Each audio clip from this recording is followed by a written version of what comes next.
Sombra has been out for a while, and everyone and their grandmother has played her. With her stealth, hacks, and teleportation, she seems to have a kit that would be quite good, but I think she might not be so great.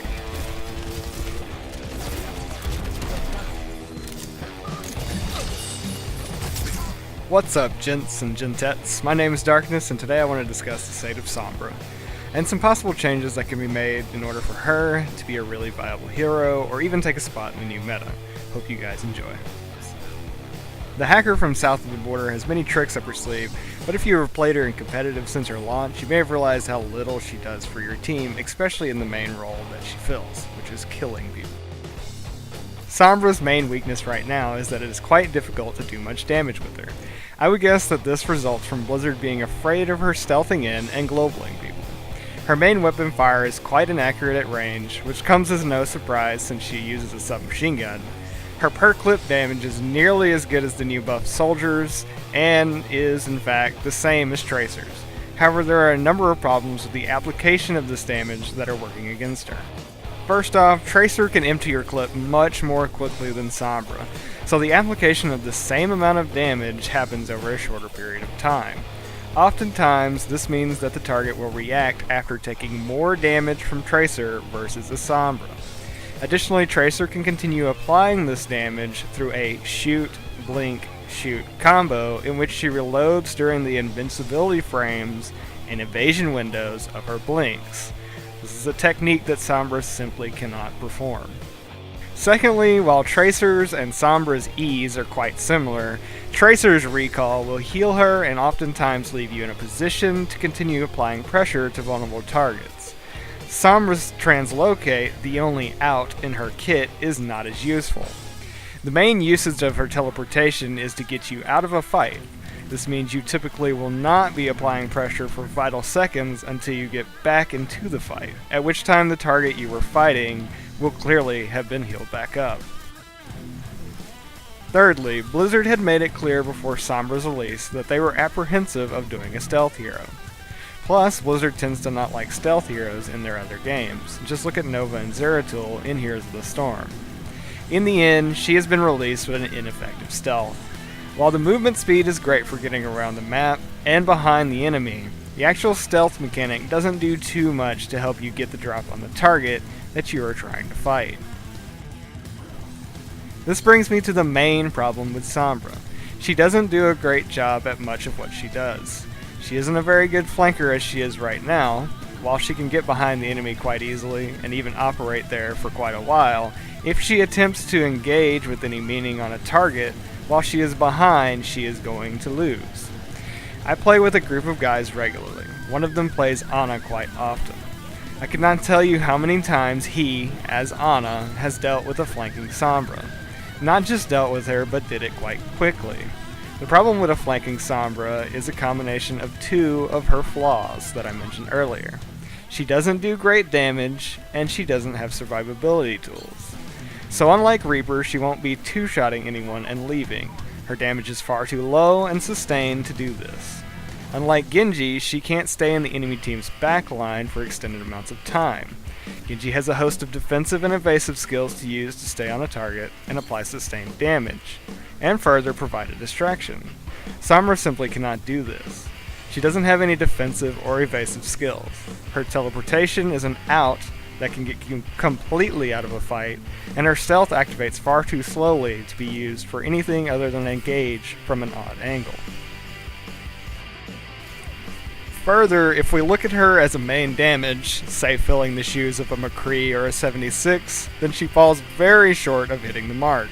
Her damage compared to these two heroes is extremely low since they tend to be fighting targets well outside of her effective range. She also doesn't bring the anti-flanker capabilities of McCree or the potential ultimate usage that he brings. Now, the question becomes, does her utility offset her poor application of damage? Well, to start off with her hack, specifically the right click, not the ult, I'll get to it. It is a great ability that is quite rough to actually use. You can't take any damage during the cast time, nor can the target get out of range, nor can they get behind a Rhine shield. Nor can they be shielded by Zarya, nor can they go into a bubble or use a defensive like Wraith or block. You can successfully do this behind the enemy, but hacking someone will tend to raise an alarm in chat, so picking your target will more depend on who could kill you when the enemy team reacts than who actually needs to die. Zarya herself and Reinhardt do make great targets for our hack, since the abilities that they bring to the table are quite strong, but heroes like McCree and Junkrat aren't really bothered by this. If you can fight on a hacked health pack, then the ability to hack these becomes relevant. For example, on Temple of Anubis, when a team is fighting in the right room, hacking the big health pack can be huge, but the enemy team can just choose to not fight there, foregoing a strong ability in your kit. Now we get to her ultimate. This ability is quite good, and she gets it quickly. I jokingly used it in one of the first competitive matches I played as her, since I had gotten it so extremely early. Also, since it breaks shields and prevents Zarya and D.Va from shielding for 6 seconds, it creates great windows of opportunity for pushing and rolling over a team. However, she replaces the Genji or the Reaper that a team may be running, and as such will generally limit the amount of wombo potential that a team has, since they cannot group that ultimate and a Zarya ultimate. You could argue that it won't matter since the enemy team can't defend themselves, and to this I say, maybe you're right, the usefulness likely depends on the skill of the team. Grandmaster players will likely wipe a team during the silencing effect of EMP, while Gold League players may only be able to produce a pick or two. Also, another note, her translocate seems to be functioning pretty poorly, as I have been killed as Sombra and killed Sombras who were in the middle of using the ability. So what are some of the fixes for Sombra? It really depends on how Blizzard wants to see her played. They could give her more damage outright. The problem is, she gets more ult charge with this change, but she has a greater flanking potential, as she'll be able to land more kills. They could give her a lower range on hack, while letting her take more damage during the cast time. This could be quite strong, however, Overwatch is a pretty spammy game, and there's a lot of bullets flying around everywhere, so even accidental damage tends to cancel it. They could lower the animation time for leaving stealth. I think this is the most likely change, and I think it'll let her feel more like a stealth assassin. It will also remove the awkward stage where you're just standing around taking a siesta while exiting stealth. They could allow her to hack from stealth, and this would be a pretty easy change. Even if they left the animation on hack, such as lasers from a disconnected hand, this would allow observant players to catch her trying to do this.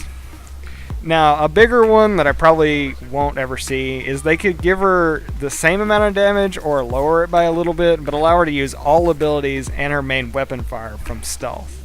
There should be a shimmering effect to this and allow players to hit her, obviously, but this would give her stealth a pseudo-defensive function and give her more flanking potential. Clearly, she does not need all of these or even pairs of these, but these are just some ideas I came up with quickly. I do think that Sombra needs some love before she sees any serious play. One part of her kit that I think is obnoxious is the length of time that a health pack is hacked, and the fact that there is no counter to it. While I don't think this is a particularly strong ability with the prevalence of 2 healer comps, I'd rather see this strength go in favor of team fighting capacity. Thanks for watching, guys. Go ahead and leave your thoughts on Sombra in the comment section below, and I will see you guys in the next one.